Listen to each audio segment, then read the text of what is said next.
La pregunta hoy es, ¿nos roban todos los políticos? First we take Manhattan. Then Hola, bienvenidos al nuevo episodio de nuestro canal. Hoy es un episodio fuerte. Vamos a hablar de la corrupción en la clase política española.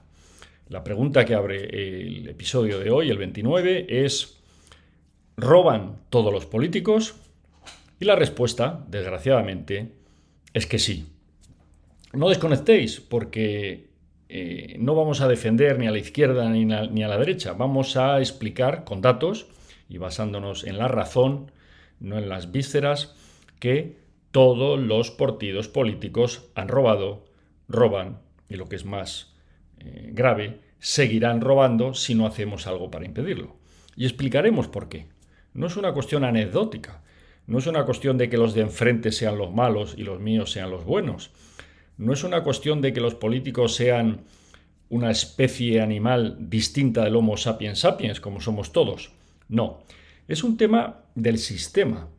Es un tema de la estructura. Es un tema de diseño. Es un tema profundo. Y lo vais a ver. Evidentemente se puede aminorar. La gran pregunta es, ¿se podría eliminar o prácticamente reducir la corrupción a algo anecdótico? Y la respuesta aquí también es positiva. Es que sí. Y lo veremos al final del episodio. Así que os animo a escucharlo de principio a fin, porque creo que os sorprenderá el análisis, dolerá. Ya sabéis que, como decía Hannah Arendt, no hay pensamientos peligrosos. Lo que realmente es peligroso es pensar. Pero os animo a que penséis, aunque duela, porque las conclusiones no son partidistas y creo que os gustarán a todos y a todas. Vamos allá. Hemos afirmado, para empezar, sin anestesia, que todos los políticos roban y que es un tema sistémico. Veámoslo por partes. ¿Qué ha pasado cuando había mayorías absolutas? Era evidente que el PSOE montó un sistema de corrupción tremendo y el ejemplo más claro lo vimos en Andalucía, que es quizá donde las mayorías absolutas del PSOE eran más fuertes y más permanentes en el tiempo. El caso de los ERES, juzgado, condenado, 700 millones que sepamos, seguramente fue mucho más. Y además ahí vimos el sistema de la corrupción, porque no es solo el partido, no es solo un garbanzo negro, es un sistema jerárquico con participación de los empresarios, con participación de los sindicatos. El sistema participaba.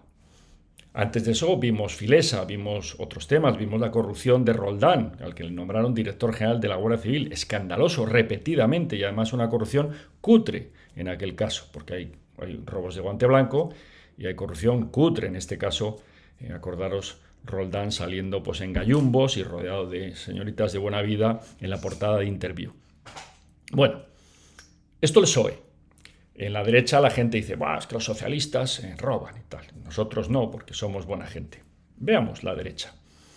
El PP cuando tuvo mayorías absolutas, a partir del año 2000, hubo un sistema organizado de robo vamos a llamarle en sentido coloquial, sería corrupción, malversación, prevaricación.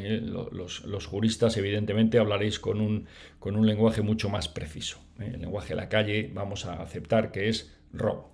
Cogen el dinero público y terminan en sus bolsillos o en los bolsillos de sus familiares y amigos. La Gürtel funcionó durante muchos años en Levante. La gente que ha trabajado allí, y tenemos algunos que nos informan a este canal, saben perfectamente cómo se amañaban los contratos, cómo a los directores de las empresas públicas les decían con quién tenían que contratar los eventos, las ferias, etc. También pasó en Madrid. En Madrid la corrupción llegó a un grado que ya era cómico. Es decir, Esperanza Aguirre quiso que Ignacio González, un hombre que fue condenado después por los jueces a prisión, que salió con una fianza ligera porque siempre hay un juez amigo, en este caso no le libró, pero sí le aminoró las penas, querían que hubiera sido presidente de Caja Madrid. Si los anteriores robaron en Caja Madrid, insisto, Rato fue condenado, el anterior presidente a Rato se suicidó en una cacería, y Ignacio González hubiera sido ya escandaloso, o sea, hubiéramos salido en los periódicos peor que repúblicas bananeras, si Ignacio hubiera sido el presidente de Caja Madrid. En Madrid, como os digo, se robó y se condenó. Hay muchos casos, desde los más, digamos, cutres también, como el alcalde de Boadilla, hasta otros más elegantes, como en el caso de Ignacio González, o otros más cutres, como era Tomás Granados. El caso Aval Madrid, más reciente, es decir, que no es solo con la administración de Esperanza Aguirre, después siguió habiendo robos, unos más graves, otros más simbólicos. Los robos no siempre es temas de dinero, puede ser colocar amigos, colocar a familiares, regalar títulos, hacer favores. Acordaros de una universidad que aquí todavía no sé cómo sigue abierta, o por lo menos no le cambian el nombre, que es la Universidad Rey Juan Carlos I, nada menos. Pues esa universidad regalaba máster, regalaba títulos a todos los políticos afines que lo pedían. Y ha habido algunos casos muy conocidos, como el de Cristina Cifuentes y muchos otros. Bien, por tanto, mayorías absolutas ya parece que no son buenas en España. Tanto el PSOE como el PP han abusado sistemáticamente en el tiempo y han robado. O han colocado a sus amigos en las empresas públicas, en los consejos de administración, en las instituciones. Bien, solución. La que está aplicando la gente, pero en mi opinión, intentaremos demostrarlo, es un parche. Es mejor que nada, pero no soluciona la raíz del problema. La solución son no dar mayorías absolutas. Y entonces, si os fijáis, ya desde hace tiempo es muy difícil para el PSOE y será muy difícil, ha sido para el PP, obtener mayorías absolutas. Es cierto que Rajoy consiguió una mayoría absoluta de la que nadie se acuerda, porque no la aplicó, digamos, para casi nada, después de aquellos años terribles de corrupción del PSOE y de crisis económica. Pero ya es muy difícil que vuelva a verlas. Pero ¿qué ocurre? Que cuando no hay mayorías absolutas también se roba, de una forma menor y a veces pactada entre unos y otros. Sigamos con esta solución, los partidos minoritarios, o partidos, digamos, el tercero, el cuarto, el quinto, ¿no? Partidos nacionales. ¿Son ellos más éticos? ¿Son ellos la solución que van a evitar que el PSOE y el PP roben? ¿Van ellos a tener la suficiente transparencia y compromiso con la ética para controlar, denunciar y castigar a las personas que roben? Pues veremos que la respuesta a eso es también que no. Y salvo que creáis en los Reyes Magos, no va a ocurrir. Ya tenemos ejemplos. Vox, por ejemplo. Vox, la derecha, la ultraderecha, si queréis, o la derecha verdadera, como dirían los votantes de Vox. Bueno, de entrada ya sabemos que han nombrado al presidente del partido, Santiago Abascal, presidente vitalicio de la Fundación Disenso. Esto evidentemente es corrupción. Claro, cuando en España estamos acostumbrados a que corrupción son robar cientos de millones o miles de millones, a lo mejor no nos parece mal que alguien le nombre presidente vitalicio de una fundación que depende del partido y que administra los fondos del partido. Pero es que sería absolutamente impresentable en cualquier democracia avanzada. Esto ocurre en Vox. Esa fundación, Disenso, ha recibido, que sepamos, al menos 11 millones de euros. Esto está anunciado y no negado por Vox. De hecho, Vox se vino arriba y dijo 11 millones, y si tuviera 100, pues también los utilizaría, ¿no? Reconoce que ha utilizado 11 millones, pero no da cuenta de qué ha hecho con ellos. El famoso impreso 347, que Olona dice que, oye, que lo presenten, y ahí que veamos los españoles qué han hecho con esos 11 millones, si tan orgullosos estamos de ese uso. Y como decía antes, la corrupción no es solo el dinero, llevarse la mano a la caja, ¿no? Meter la mano a la caja y llevarse el dinero a los bolsillos. La corrupción es colocar amigos, colocar amiguetes, nombrar a dedo sin hacer ningún concurso de méritos, etc. Y en Vox hay mucho de esto.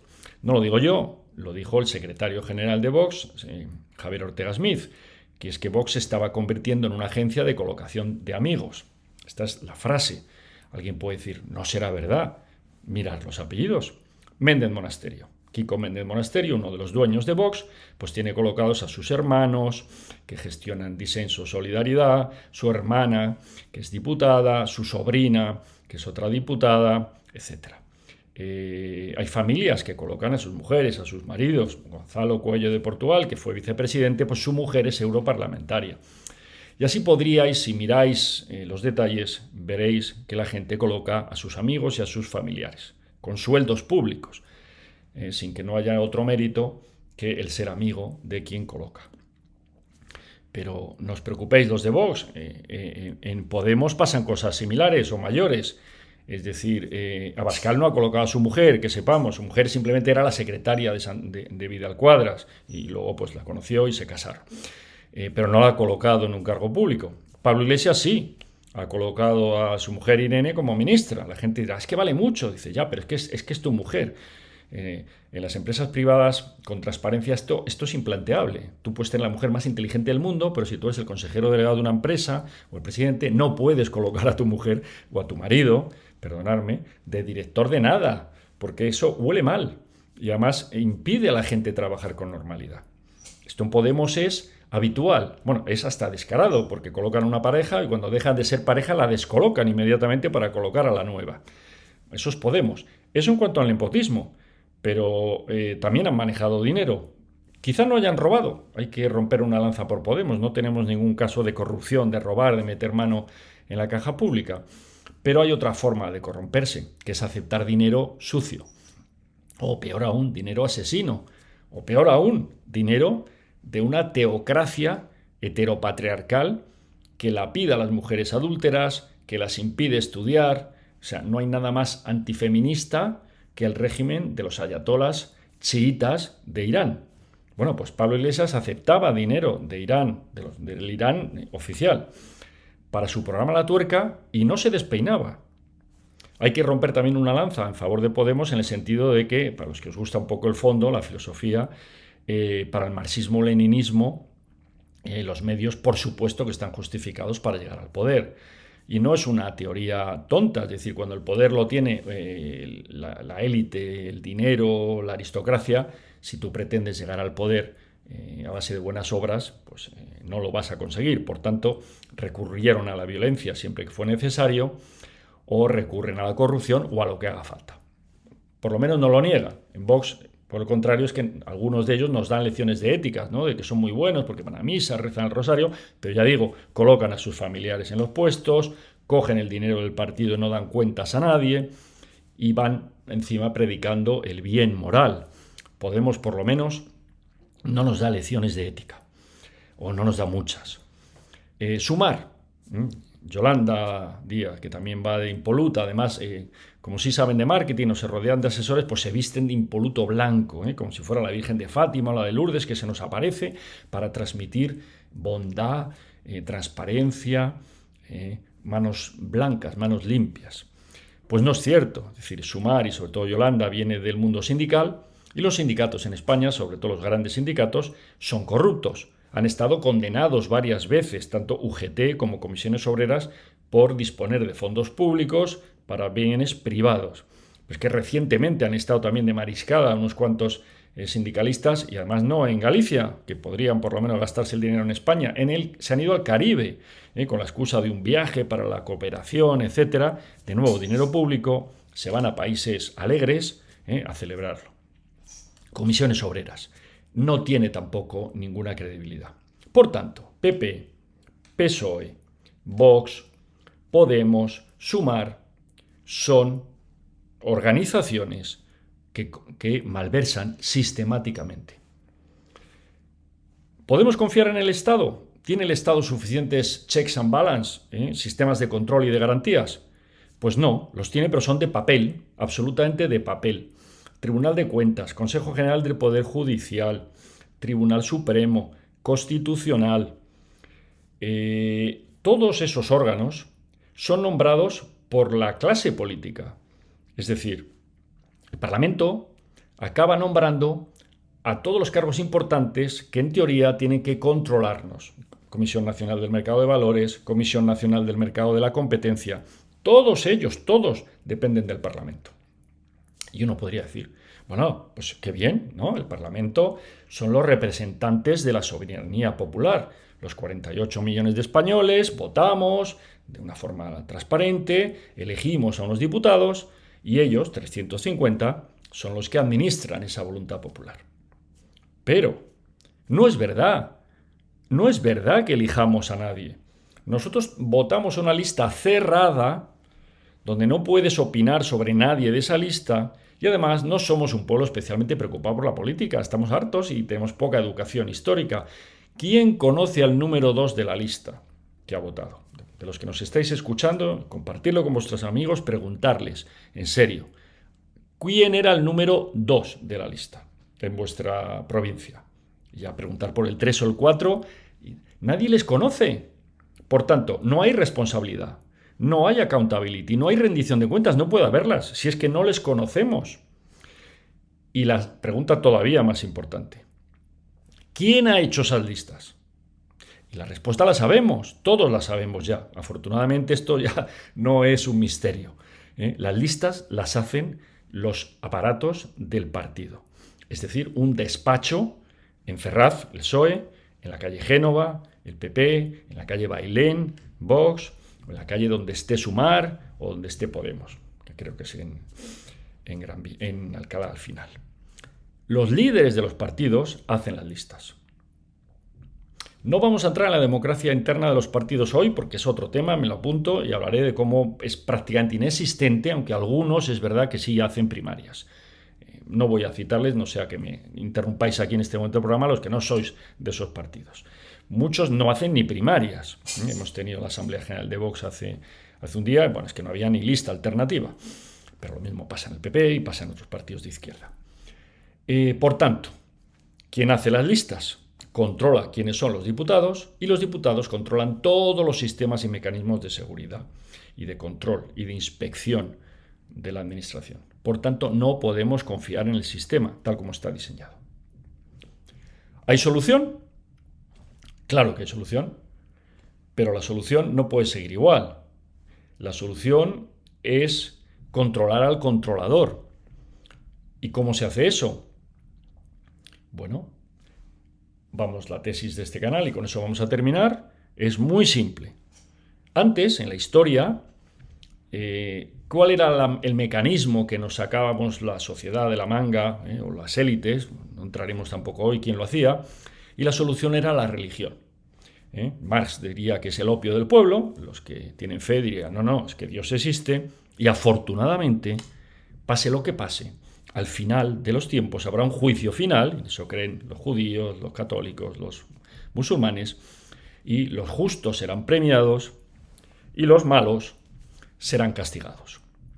Por tanto, ¿qué más da lo que pase en el fondo de la tierra? Estos son 80 años, en el caso que vivas 80, 90 o menos, y al final tendrás la vida eterna, que es difícil de conceptualizar, y ahí, si ha sido bueno, pues te irá muy bien, y si ha sido malo, pues te va a ir muy mal.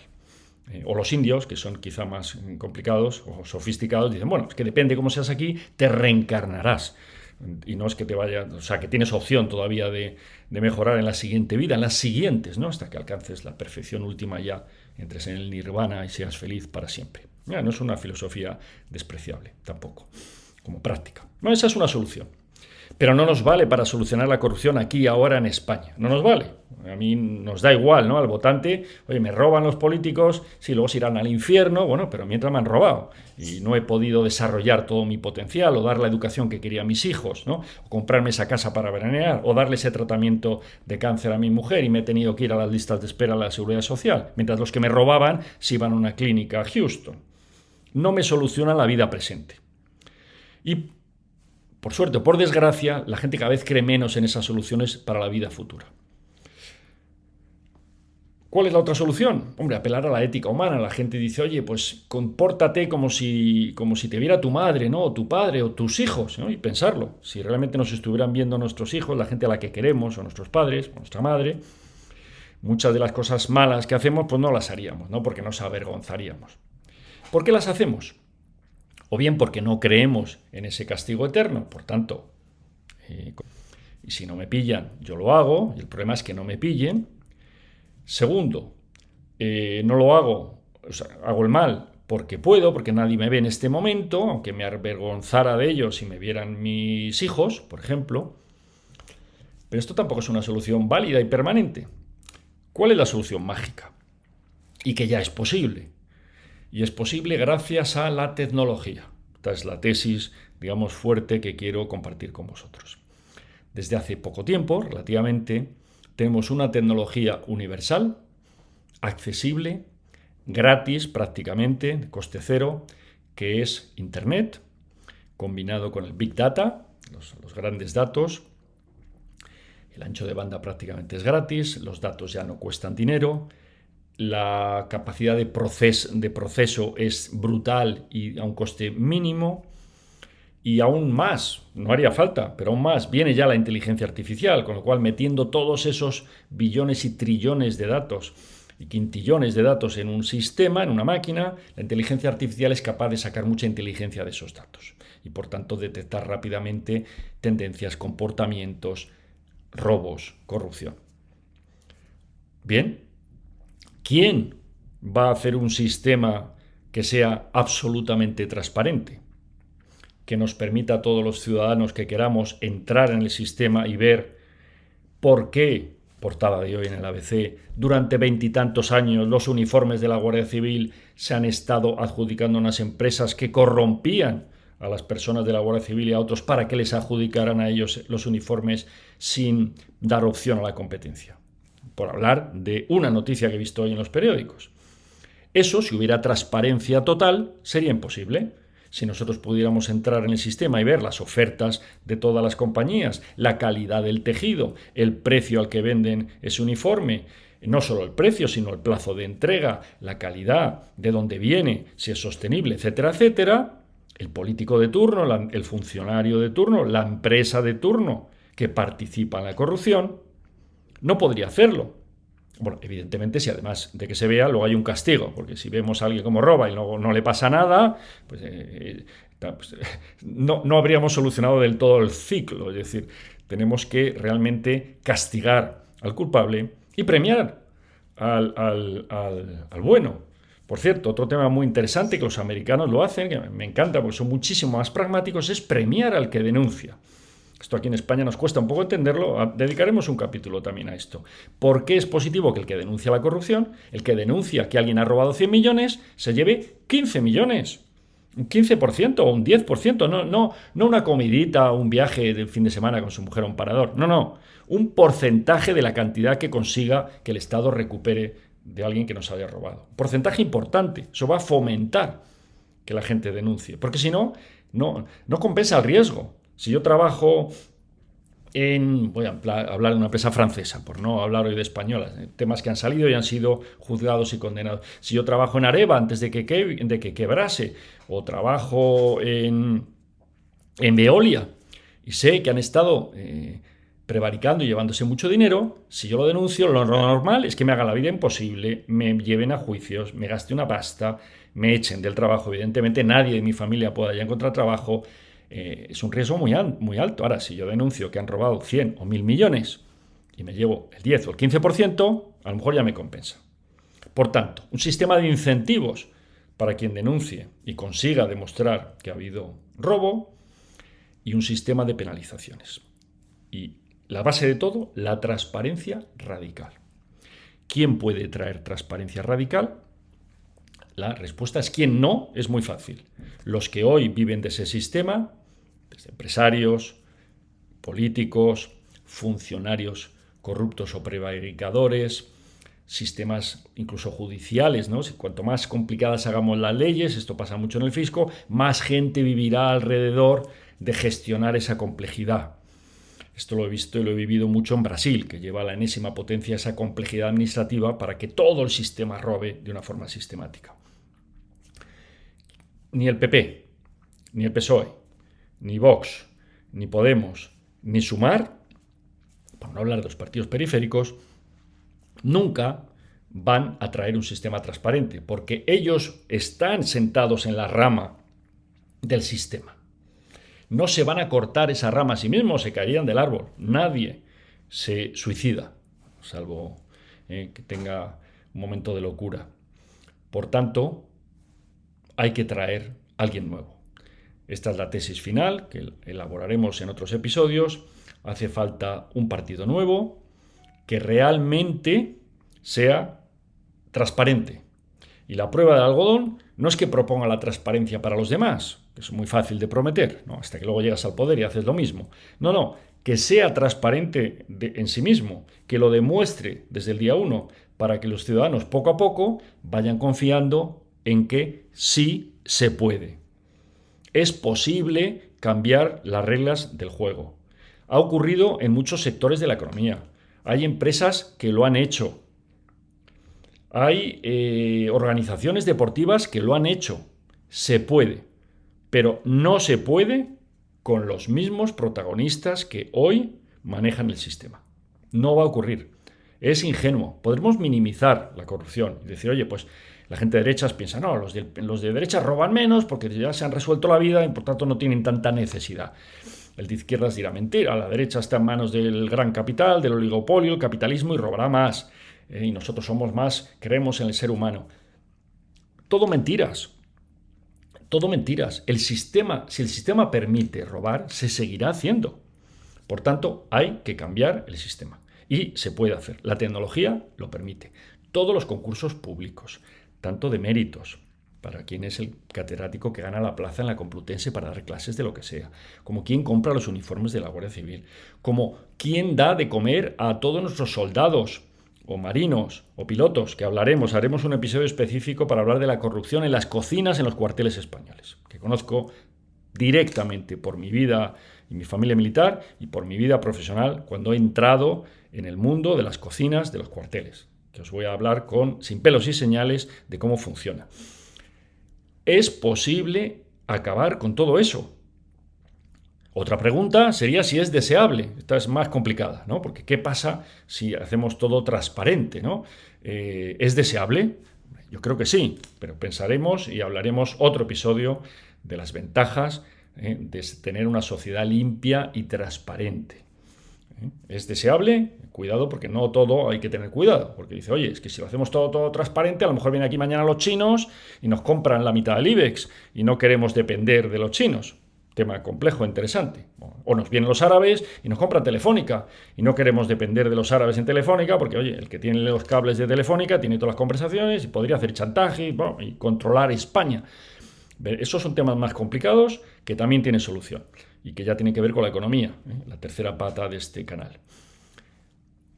Bueno, así os lo hemos contado. Es un tema fascinante.